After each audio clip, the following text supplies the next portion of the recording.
میرا آج کا پیغام ان افراد کے لیے ہے جو کسی بھی محفل میں اجتماعی طور پر دعا کروانے کی ذمہ داری اٹھاتے ہیں۔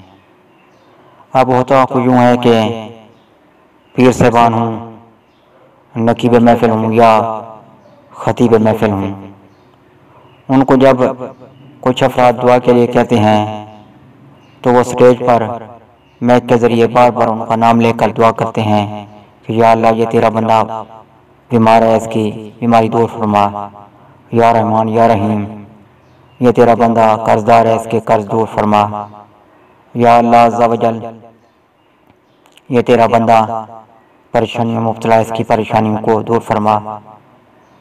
اب میں سمجھتا ہوں کہ جب پروگرام ختم ہوتا ہے تو ایسے افراد کے پاس کچھ لوگ ضرور آتے ہوں گے جس نے دعا کے لیے کہا ہوگا، اس سے طرح طرح کے سوالات کرتے ہوں گے کہ آپ نے کتنا قرضہ لیا، کتنا قرضہ ادا ہوا، کتنا دینا باقی ہے، کب سے بیمار ہیں، کس سے علاج کروا رہے ہیں، کتنا فائدہ ہو رہا ہے، کتنا خرچہ آ رہا ہے، پریشانیاں کیوں لاحق ہیں۔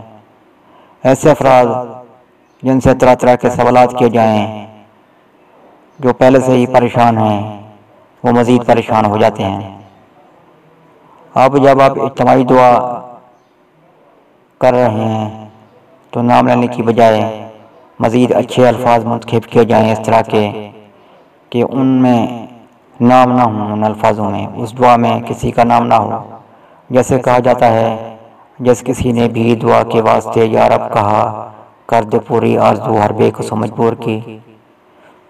یقین ہے کہ ایسے افراد جو دعا